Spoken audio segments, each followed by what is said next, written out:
तो दोस्तों कुछ ही घंटे पहले पीएम नरेंद्र मोदी जी जो है वो फ्रांस पहुंच चुके हैं और देखते हैं कि फ्रांस में कैसा वेलकम किया गया है नरेंद्र मोदी जी का।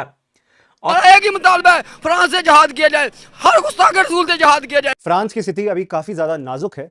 एक चर्च में आग लगा दी गई है प्रोटेस्टर्स के द्वारा। कि दुनिया अब ये कहना शुरू हो गई कि मोदी का जो यार नहीं वो गद्दार है। तो हम तो एक एक अरब डॉलर के लिए 500 मिलियन डॉलर के लिए हमारी सरकार दुनिया में जा रही है।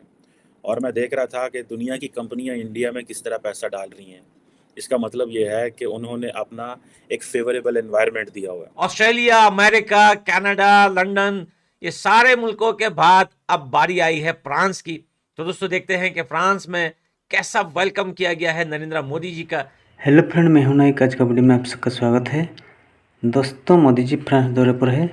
14 जुलाई को होने वाली वेस्टिल डे परेड समारोह में मोदी जी को मुख्य अतिथि के रूप में इनवाइट किया गया है। 2 दिवसीय विजिट के दौरान मोदी जी 26 राफेल सामुद्रिक लड़ाकू जेट और 3 स्कॉर्पियन श्रेणी की पनडुब्बी खरीदने की अरबों डॉलर की सौदे की घोषणा कर सकते हैं। इसके साथ साथ और एक घोषणा किया जा सकता है कि फ्रांस में यूपीआई का प्रचलन को लेकर। मोदी जी का फ्रांस दौरा देखकर उधर हमारे पड़ोसी देश में रोना धोना शुरू हो चुका है। मोदी जी हर एक देश के साथ संबंध अच्छा कर रहे हैं, हर एक देश के साथ कुछ ना कुछ ट्रेड कर रहे हैं।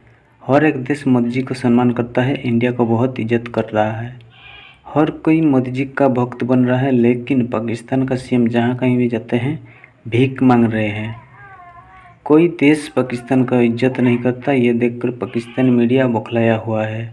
पीएम नरेंद्र मोदी जी जो है वो फ्रांस पहुंच चुके हैं और देखते हैं कि फ्रांस में कैसा वेलकम किया गया है नरेंद्र मोदी जी का।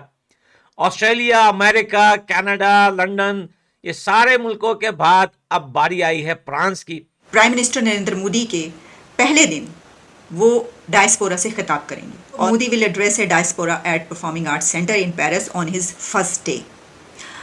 लेकिन इससे भी ज़्यादा इंटरेस्टिंग इवेंट वो होगा जिसको नाम दिया गया है नमस्ते फ्रांस, और ये एक म्यूज़िक फेस्टिवल है और ये होगा द ला सीन। अब ला सीन एक रिवर है और ये फ़्लो करता है पेरिस के बीच में। इस तरीके से आप जर्मनी जाएं तो वहाँ पर भी रिवर फ़्लो करता है सिटीज़ के बीच में, तो ये भी शहर के बीच से गुजरता है। और जब आप पेरिस में होते हैं तो आपने देखा होगा आईफल टावर देखने के लिए जाने वाले टूरिस्ट अक्सर एक बोट पर सफ़र कर रहे होते हैं एक दरिया में। ये वही दरिया है, उसी रिवर की बात की जा रही है, लासीन।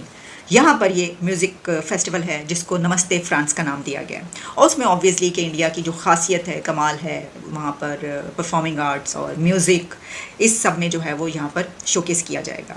अब जब हम डिनर की बात करते हैं तो कहा जा रहा है कि dinner at Macron residence at Elysee palace. अब एलिजे पैलेस, वैसे तो इसको बहुत से लोग एलिसे बोलते हैं लेकिन ये एलिजे पैलेस है, जिस तरह कि वहाँ पे शांज़-एलिज़े भी एक शाहरा है, एक रोड है बहुत मशहूर मारूफ। तो जनाब ये जो है डिनर, ये जैसे कि मैक्रोन की रेजिडेंस एलिजे पैलेस में होगा। उसके बाद एक ऐसा इवेंट जिसकी धूम मची हुई है, उसकी जब बारी आती है तो वो है परेड, बेस्टल डे, यानी कि नेशनल डे ऑफ फ्रांस। उसके ऊपर जो परेड है उसमें सिर्फ फ्रांस ही अपनी जो भी करना चाहेगा वो नहीं करेगा, बल्कि इंडिया की तरफ से भी उसमें बहुत एहतमाम किया गया। इसमें कहा यह जा रहा है कि इस परेड के दौरान इंडिया की तरफ से Punjab regiment will participate in the parade while 4 Rafale fighter formation in the air. लेकिन सिर्फ यही नहीं, बल्कि इसमें इंडिया की नेवी की ताकत दिखाने के लिए INS Chennai missile destroyer of navy will be स्टेशनड। अब इस विजिट के बारे में ये कहा जा रहा है कि this visit will strengthen the India France strategic partnership, और इसमें एक राफेल डील भी एक्सपेक्टेड है। ये तो खैर हम आपको पहले भी बता चुके हैं, लेकिन अभी तो सरसरी क्योंकि इसकी डिटेल्स आ रही हैं। जब ये डील्स डन हो जाएंगी उस दौरान और अनाउंस किया जाएगा तब इसकी तफसीली सारी वो सामने आएंगी डिटेल्स, तो हम उसके ऊपर फिर दोबारा बात करेंगे। कुछ और भी जेट्स के हवाले से डील्स हैं वो भी सामने आ रही हैं और ख़ासतौर पर ट्रांसफ़र, टेक्नोलॉजी ट्रांसफ़र की बात आ रही है। और जो मैंने इससे पहले प्रोग्राम किया है इसी उस पर, जब ये खबर आई थी कि वहाँ पर विजिट होने लगा है, उस वक्त एक प्रोग्राम जो किया था, आप पीछे जाके देख सकते हैं वो, तो उसमें इन डील्स के मुतालिक हमने बात की है। और जहाँ तक ये बात है कि फ्रांस और इंडिया की स्ट्रेटेजिक पार्टनरशिप जो है वो स्ट्रेंथन होगी, तो वो कौन सा कंट्री है जिसके साथ अब भारत की स्ट्रेटेजिक पार्टनरशिप जो है वो नहीं हो रही? सभी के साथ हो रही है, हर कोई चाहता है मिलने के लिए। फ्रांस ने स्पेशली इनवाइट किया है नरेंद्र मोदी जी को और ये एक बहुत बड़ी मेहमान नवाजी बोल सकते हैं इसको, बड़ा रिस्पेक्ट बोल सकते हैं कि फ्रांस जो है वो काफ़ी ज़्यादा नज़दीक जो है वो आ रहा है हिंदुस्तान के। काफ़ी ज़्यादा अच्छा लगता है जो दुनिया के काफ़ी बहुत सारे देश जो है वो हिंदुस्तान के नज़दीक आ रहे हैं और नरेंद्र मोदी जी दुनिया के किसी भी देश में जाते हैं ना दोस्तों, मैं आप लोगों से हज़ारों वीडियो में कह चुका हूं कि जरूरी नहीं है कि नरेंद्र मोदी जी रशिया जाए, अमेरिका जाए, कनाडा जाए, फ्रांस जाए, लंदन जाए। नरेंद्र मोदी जी अगर सऊदीया जाए, मिस्र जाए, कुवैत जाए, कतर जाए, दुबई जाए, अफगानिस्तान जाए, कहीं पे भी जाए नरेंद्र मोदी जी, दुनिया का कोई भी कंट्री हो, चाहे वो मुस्लिम हो, नॉन मुस्लिम हो, यहूदी हो, सिख हो, हिंदू हो, ईसाई हो, नरेंद्र मोदी जी का बड़ा वार्म वेलकम होता है दोस्तों। बड़ा प्यार करते हैं लोग नरेंद्र मोदी जी से, क्योंकि नरेंद्र मोदी जी ने दुनिया में दोस्तों इतना प्यार बनाया हुआ है कि मैं आप लोगों को बता नहीं सकता।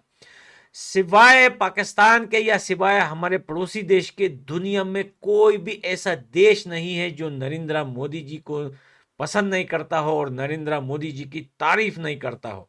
दोस्तों, हम तो एक अरब डॉलर के लिए, 500 मिलियन डॉलर के लिए हमारी सरकार दुनिया में जा रही है, और मैं देख रहा था कि दुनिया की कंपनियां इंडिया में किस तरह पैसा डाल रही हैं।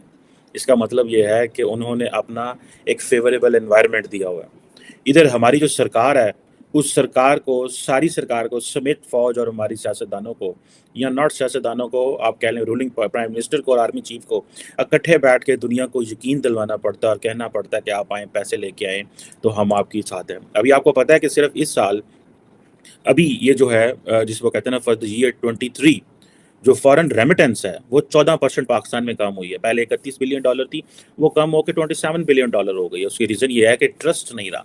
इमरान खान के ऊपर ट्रस्ट था या नहीं था वो अलहदा बात है, लेकिन माजी में जैसे इमरान खान की हुकूमत आई 2019 से लेकर 2021 तक, तो जो क्या नाम है उसका 2022 तक भी अगर कर लें तो जो क्या नाम है उसका जो 19 बिलियन डॉलर से 31 बिलियन डॉलर पे गए। जारी बात है इसमें फॉरेन एक्सचेंज रिजर्व की भी एक्सचेंज रेट का भी मसला होता है, सिर्फ ये मसला नहीं था। अब कह रहे नहीं हो, इसको छोड़ते हैं, लेकिन बात करते हैं इस 2 अरब डॉलर की। Thank you Saudi Arabia.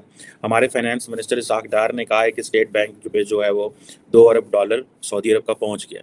भी आप देखें कि जिस तरह प्राइम मिनिस्टर मोदी को वहाँ वेलकम किया गया, इंडिया के साथ अपना वो अलहदा कारोबार, चाइना के साथ वो अलहदा कारोबार कर रहे हैं। सो उन्होंने अपने आप को ये नहीं रखा हुआ कि choice between US and China और रशिया। उन्होंने बड़ी प्रैग्मेटिक अप्रोच जो है वो इंडिया ने अपनाई, और आज वो देख लें कि वो इस मुकाम पे पहुंच गए। और गार्ड ऑफ ऑनर दिया गया नरेंद्र मोदी जी को, रेड कारपेट बिछाया गया और खुद वहां की प्रधानमंत्री जो है नरेंद्र मोदी जी को रिसीव करने के लिए आई थी और आगे बढ़ी थी नरेंद्र मोदी जी को लेने के लिए। तो ये होती है सम्मान, ये होती है इज्जत, और ये होती है दिल से रिस्पेक्ट करना किसी कंट्री की और किसी कंट्री के प्रधानमंत्री की। तो दोस्तों, आपको पता है कि फ्रांस में एक बहुत बड़ा परेड है और उसके लिए बुलाया गया है नरेंद्र मोदी जी को। दोस्तों, मोदी जी को इतना सम्मान मिलता देख पाकिस्तानियों को हजम नहीं हो रहा। मोदी जी इंडिया को इतना तरक्की करवाता देख के पाकिस्तानी मीडिया को जलन सा हो रहा है। हर एक देश के साथ इंडिया का रिलेशन बहुत ही अच्छा है। उधर पाकिस्तान का रिलेशन इस्लामिक हो या नॉन इस्लामिक देश हो, किसी के साथ भी रिलेशन ठीक नहीं है। उल्टा पाकिस्तान का रिलेशन हर एक देश के साथ बिगड़ता नज़र आ रहा है।